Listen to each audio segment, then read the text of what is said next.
first module is led by Dr. Radmila Mladenova, who is the academic coordinator of the Critical Film and Image Hub. She is a well-established scholar in the field of anti-Gypsyism in film. Besides being the lead of our project, she is the co-lead in the collaborative project Mediated Anti-Gypsyism from Interdisciplinary Analysis to Critical Media Literacy at the University of Heidelberg. She has authored numerous publications and coordinated numerous volumes on the subject of anti-Gypsyism in film. I will just mention two of them. One is her book, The White Mask and the Gypsy Mask in Film from 2022, in which she lays out the theoretical framework for the analysis of anti-Gypsyism in film. Whereas the volume, Counterstrategies to the Antigypsy Gaze from 2024 is a collection of reflections on ways to counteract the anti-Gypsy gaze in cinematic representations. Thank you for being here. I feel it's a dream come true. I hear so many interesting projects, so many people working on a topic that I have also been working for like quite a long time and very much alone. And so I all the time wanted to share, especially with people who are in the field. And I actually want to invite you to co-create this workshop. As Andra said, it's the first time we have a workshop for filmmakers as a critical film and image hub. So it's our test edition. And I mean, you have also a lot of experience, so I don't see me as the one who is teaching, but rather as an exchange, so that we make this workshop also effective. There's something that I've noticed in the academia, that there is a lot of intellectual work done, but scholars seldom think about praxis. And I think this is what makes us unique as an approach, our critical film and image hub, is this idea how to translate knowledge into action, how to translate analysis into praxis. And that's why I think it's so important to be in dialogue and kind of to open a space where we think together. And I recently read something about thinking, that thinking actually is risk-taking. Yeah, so I invite you to kind of be brave and take the risk of, exploring this space, which is very difficult and very complex. And now my presentation, my talk I planned it 40 minutes, consists of two parts. The first part is more like the theoretical one, and it's such a difficult topic. I can't give you a deep dive in 20 minutes. It's more like scratching the surface. And then the second part, I wanted to give a more detailed analysis of film lighting and camera work in the film, so we can get really concrete with the texture of film images.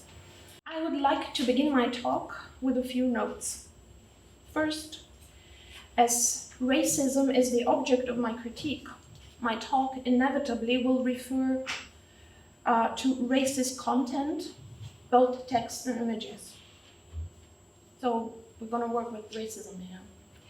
Second note, it concerns the terms that I use and the problematic term gypsy, which is renounced by Roma scholars and activists as a racial slur, or most of them. So in my film analysis, I deploy the term gypsy in small letters and in scare quotes to refer to stereotypy and racist constructs, to designate fictional figures in literary and visual narratives. In turn, I'm using the self-appellation Roma without scare quotes to denote, and with a capital R, to denote really existing individuals or collectives. As a researcher, I find it is important to have at one's disposal these two notions and be able to work with both of them when analyzing literary texts and other artworks. And I can understand the desire to have this negatively loaded ethnonym altogether eliminated from public discourse. But I have also observed in the past years one counterproductive tendency, and this is to remove the term gypsy from texts that discuss popular anti-Gypsyist novels operas, paintings, or films, and to replace it with the term Roma, thus practically disavowing the racist content of these works. This practice also leads to the contamination of the self-appellation Roma with the age-old stigmatizing stereotypes.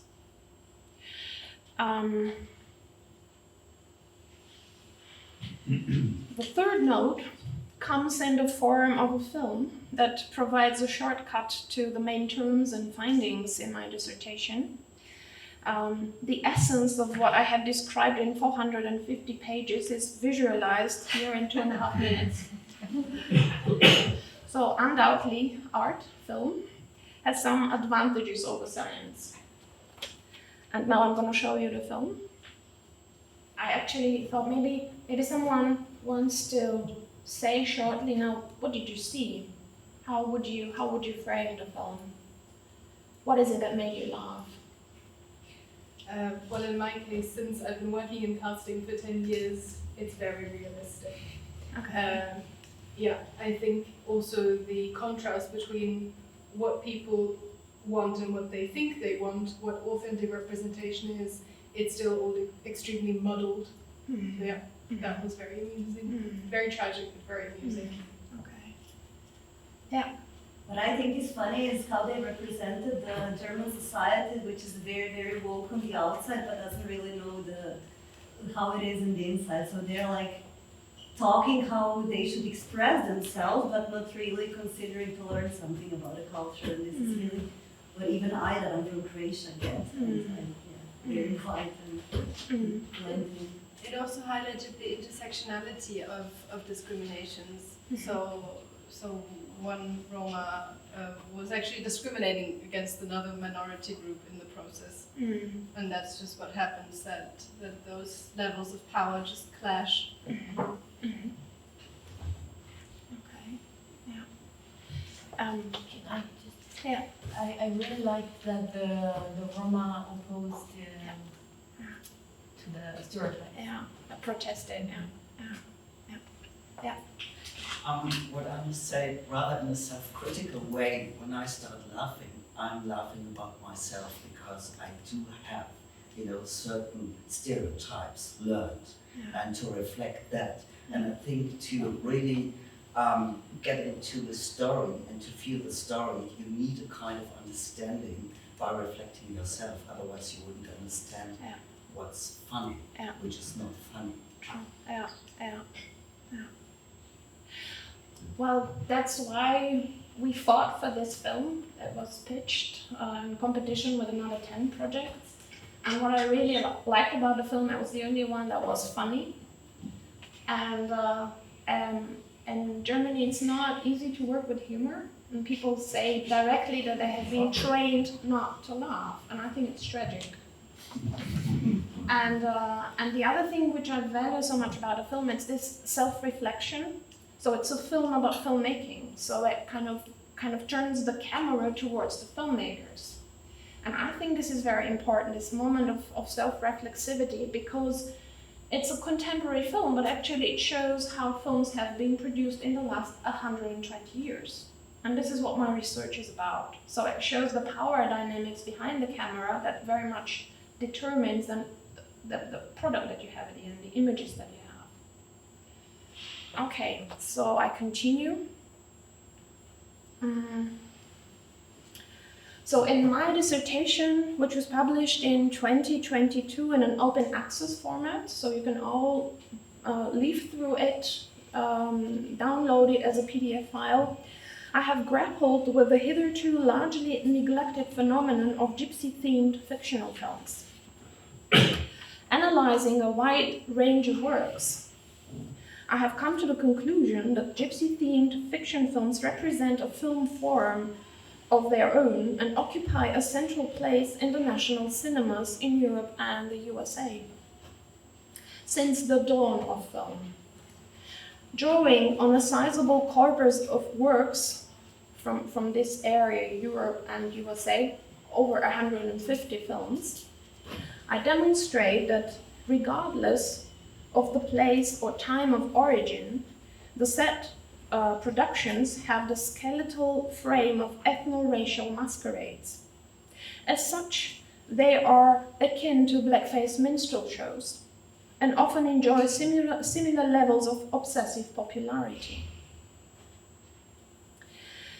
And if the film industry mobilizes its powerful apparatus to assert the authenticity of the films and advertise them as untempered with slices of reality, the X-ray vision advanced by my research makes it plain to see that these cinematographic works are nothing other than ventriculized cultural forms. With hardly any exceptions, the set films are scripted, directed, and play-acted by professionals from the mainstream national culture. And in the cases when Roma lay actors are involved, this takes place after scrupulous casting based on dark skin color and conformity to stereotype. Another recurrent feature of the films is the deployment of Roma extras who are used together with their homes, music, language, and artifacts as authenticity props. To capture the complexity of the subject matter, I have developed a 5-layered analytical approach to the set films, shedding light on the interplay between their production setup, content matrix, visual design, paratextual framing, and functions. So if you read the book tries to kind of cover this whole corpus from 5 different perspectives. And basically, I had to prove, very much like a lawyer, that these films are problematic, that they are racist. And I had all the time to search for evidence and then to show it on the various levels that films function. So you tell a story with the story, but you tell a story with the light, you tell a story with the costumes. And sometimes these stories may clash. So you can tell an anti-racist story with a narrative, but you can tell a very racist story with the lighting. And you cannot say, oh, this is a racist film per se. You kind of understand the complexity and not label the films, but show how this Antigypsy's gaze functions in filmmaking. So before I zoom in on the functional analysis, I will make a small digression. What happened? In 2018, I worked on a 12-month project called Visual Dimensions of Antigypsyism, investigating the motif of gypsy child theft, tracing its transformations in visual media from literature through history, painting, and print media to silent film. My research showed that the said motif was used as an initiation rite into whiteness by Europe's ruling elites in the 17th century, and has been readapted and used since as a plastic tool for identity construction, negotiation, and consolidation onto distinct but intertwined levels, a social and an ethno-racial one.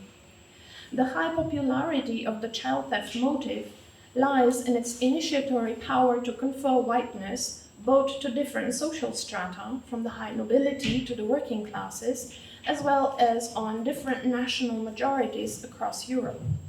The motif has played a central role in the process of redefining whiteness, transforming it from a classist attribute to an ethno-racial attribute.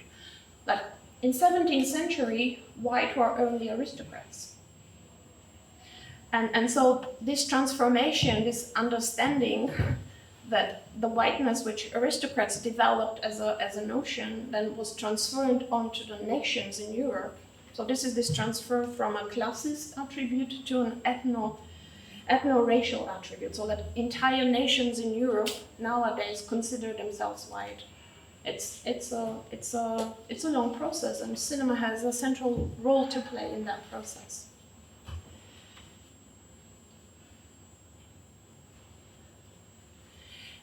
So to link the one book to the other, Many of the fiction films on the gypsy theme bear traces of the so-described initiation rite.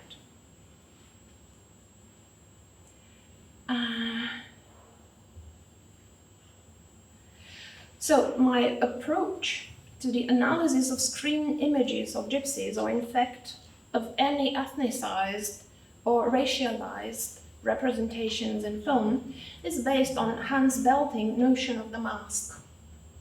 It is led by the understanding that the human face is always only partially representable. Every attempt to capture it on the canvas, on paper, or on the silver screen is only partially successful and provides more information about the materials, techniques, and traditions of representation. In my analysis, the concept of the mask, this presentation works on its own. The concept of the mask is considered in relation to film lighting, and this is what we consider as a second example, to draw attention to the materiality of light and its role in producing skin color and racial difference on the screen. The gypsy mask is considered not in isolation, but always in relation to the national identity construct, that is, in a dialogic exchange with the white mask. The spectacle of the gypsy mask, no matter if it is coded in positive or negative terms, is invariably perceived as antithetical to the spectacle of the national self. So at this point, I can go back to my dissertation, straight to the last chapter, which throws light on the functions of the gypsy spectacle in film. It aims to answer the following questions. Why do filmmakers from all over Europe reproduce with an automatic readiness the racialized aesthetics of authentication that has come to define the gypsy theme? Why do audiences flock to cinema halls eager to absorb the reality of screen gypsies?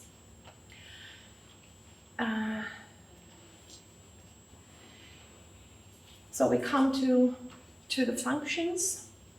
So you can understand this mask, like not as a mask that you put on a face, so you have a true face and a mask, but rather the mask as an artifact. It's an image that's created, that's a material image, and it tells us a lot about the kind of equipment that has been used to produce this image and the kind of thoughts that the filmmakers had when using this equipment. And it's an instrument, and this instrument can be used with various purposes. It has a high utility, and so I'm describing these various purposes that the gypsy mask has in film. The cinematic spectacle of the gypsy mask fulfills an array of disparate functions, not dissimilar to the functions identified in relation to blackface minstrel shows. We can distinguish the following 5 main types.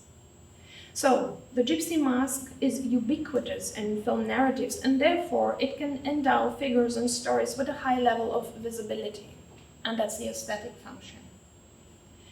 The enactment of the said mask, in turn, may be used in a way that stabilizes the norm-setting white mask by way of ostracizing and punishing deviance. That's the disciplining function. It may be used in a way that enables filmmakers to give vent to repressed emotions and to broach taboo topics. That's the carnival or expressive function. Or the gypsy mask may enable filmmakers to voice a critical view of the white mask and to put forward alternative models of social cohesion. That's the subversive function. The subversive potential of the gypsy figure may also add a measure of self-reflexivity and true originality to the film, 2 aspects of great cultural significance.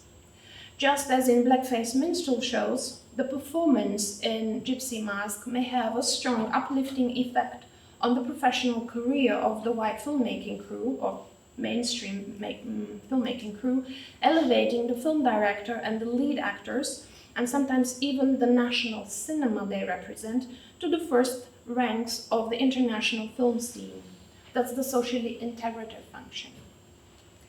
And so, I suggest we delve into the aesthetic function. The fictive discursive entity that I, to facilitate analysis of film images, have called here the Gypsy Mask is, from a filmmaker's perspective, a very economical and expedient visual storytelling tool.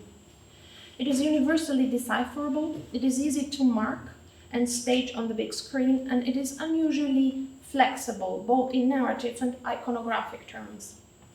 The Gypsy Mask is an ingrained part of the language of European art, having been made instrumental in the elaboration of European classist, racializing, and nation-building discourses for the past 5 centuries, and as such it enjoys a truly universal recognizability. This imaginary phantasm is so pliable that it can be juxtaposed as the polar opposite ethno-social bottom to practically any dominant norm, be it the one embodied by European aristocrats, the bourgeois, or the heroic working class from the Eastern Bloc. And as a visual signifier of the ethno-social low life, the Gypsy Mask can be attributed with almost any expedient and generally deviant quality.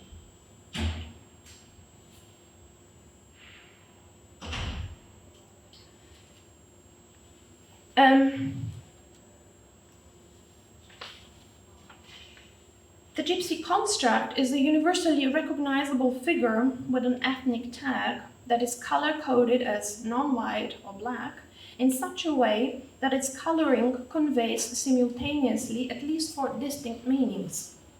As an archetypal black where the color signifies lack of light or darkness, a religious black, which is a direct reference to the devil and its body color, a psychological black, where the color stands for the unconscious, and a racializing epidermal black, where the color is used to brand the entire minority, and this is in spite of the actual fact that Roma are phenotypically as diverse as most other European groups. To my knowledge, this Spanish campaign video is one of the very few films of documentary value that testifies to the diversity of human types within the Roma community. Of all the groups with an ethnic tag in Europe, the Roma are the ones who are scapegoated aesthetically in the arts till today. And importantly, this is done via the language of the dominant medium of modernity, film, in both its black and white and color stages of development. The Roma are aesthetically scapegoated in the sense that the entire minority has been consistently linked to a fictional figure play-acting the color-coded role of the Gypsy Mask. In symbolic terms, this means that as a group, Roma are fully assigned to the dark side of the black and white divide, and thus limited to performing the black role in black stories. This is the reason why the black figure of the ubiquitous gypsy has become an indispensable element, narratively and stylistically, also in the multidirectional flow of group identity narratives that compete on a matrix of Europeanness and thus shape the dynamics of the European cultural realm. Notably, this flow of competitive narratives is paced asynchronously within and across its various hierarchically structured zones linked to key organizing concepts of modern life: social class, ethno-racial group, nation, broader geopolitical formation.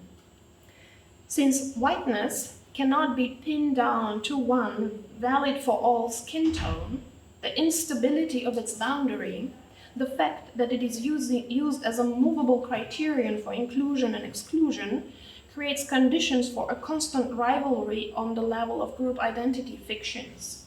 Classist, ethno-racial, national, the west of Europe versus the Central and Eastern Europe or the Balkans, the north of Europe versus the south of Europe. These are narratives that, plainly said, find themselves in a constant competition to define and assert which group is white, which off-white, and which is whiter than all. And here I end with the kind of theoretical part. and I continue with a close study of Polish film, but maybe it's a good moment where we can take a breath in and maybe you have questions.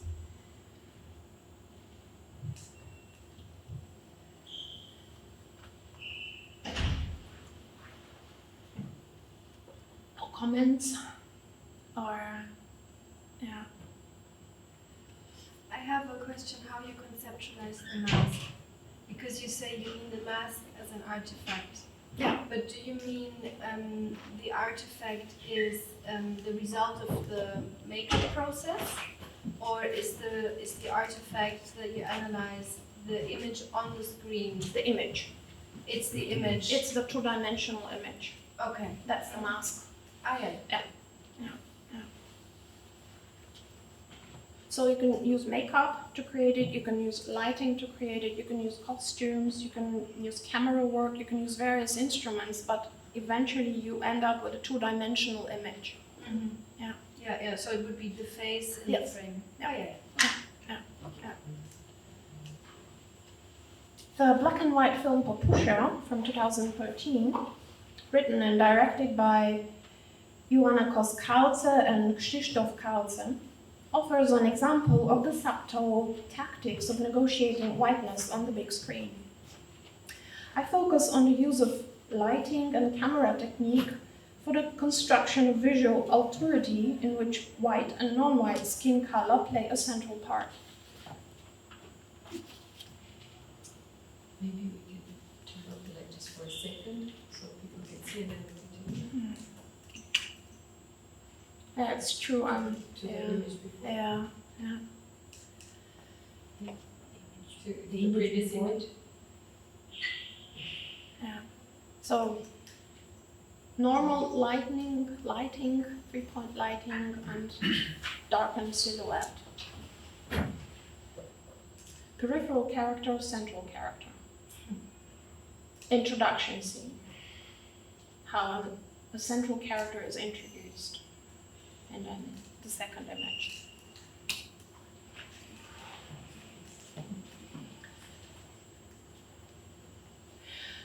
Often categorized by reviewers as a biographical picture, Papusha is based on the real-life story of Bronisława Weiss, the first Roma poetess in Poland, to be translated into Polish, who has been celebrated for her work ever since. Even the title, which refers to Weiss' nickname, already prepares us for a story that places the female artist center stage, shedding light on her complex self.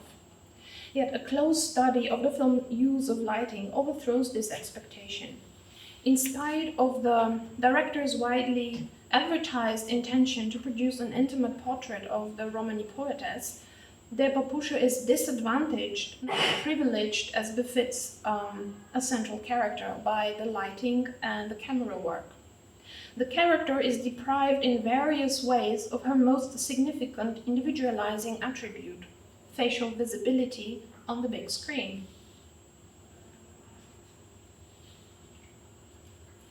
Throughout the film, Papusha, and especially her face, remains largely inaccessible to the viewers, dimly illuminated, obstructed, or placed away from the camera. The filmmakers seem to say by their choice of visual style that they have little interest in Papusha as an individual and an artist, reducing her character rather to a generic gypsy figure. I will venture to say that Papusha's name and dramatic biography are used as a pretext for staging a picturesque gypsy spectacle, the effect of which is an implicit affirmation of Polish white national identity. Most of the time, the camera shows Papusha from a distance, in a medium shot or medium-long shot, either in 3/4 view with strands of uncombed hair across her face, often smoking or looking down, or in profile. I mean, these are such dark images, you hardly recognize the figures there. Or from the back. That's quite an interesting shot, to show a main character from the back. So, in a number of highly dramatic scenes, Papusha is shown in silhouetted profile, when she writes poetry at home, when she asks the big Polish poet Jerzy Ficowski to burn her poems, or when she herself burns her poems. This is also a recurrent use of shots that circumvent Papusha's face while centering on another character, which is actually here. Again, in emotionally charged moments that invite a psychological study of her inner state and therefore a close-up. When Papusha receives the news that her work has been published in the Polish media, we get to see her posed in profile in half-light, while Jerzy is filmed face-on. When she sells the pen that Jerzy has given to her as a special gift, we get to see the back of her head in an over-the-head shoulder shot, and the shop owner's face shot in full view. These are some of the numerous examples. The film's lighting scheme credits its central character with diminished light, showing Papusha's illuminated by a bonfire in the recurrent night scenes as a silhouette in the background, with her face marred by shadows or enveloped in smoke or behind falling rain. For the most part, the cinematography adheres to a strategy of obstruction, limiting the viewer's visual access to the protagonist, while at the same time it follows the aesthetic convention of realism. Papusha's partial visibility is purposefully staged and well calculated scene for scene. One may only wonder why all this effort to limit the light on Papusha's face when the film is dedicated to her. And I can make an insert here. You can compare the film to Barbara Streisand's film, what was the title? It's about a Jewish girl. It's more or less of the same historical period. Barbara Streisand is the director, but also the main character in the film. And in this film, you only see her face. The film is Barbara Streisand's face. It's just compare the two films to see what a huge contrast it is. What was the title? Yentl, yeah, exactly. Yentl, yeah. You can just see the posters of the two films. You don't even need to watch the films, just compare the posters.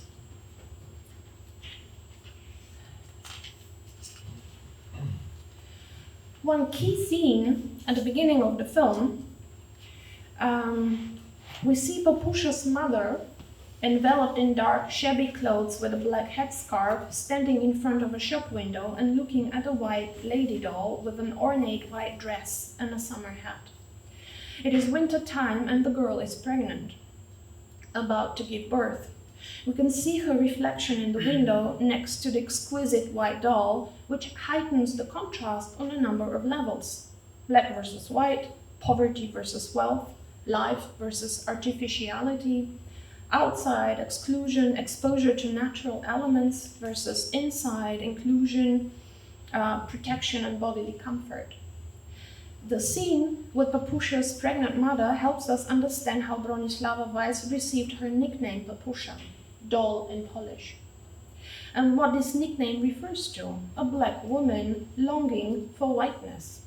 This is how the filmmakers have pictured Papusha's mother. The scene is a figment of their imagination, for nobody can ascertain the historical truth here. And in my book, Patterns of Symbolic Violence, I show that the motif of a black pregnant woman who admires a white beauty ideal has its roots in the ancient Greek literature, and more particularly in the ancient Greek romance Antiopica, written in the first half of the 3rd century AD. This motif regains extraordinary popularity among Dutch history painters in the late 17th century. One prime example here is the clearly racist work Persina and the Picture of Andromeda from 1640 by Karel van Minder III.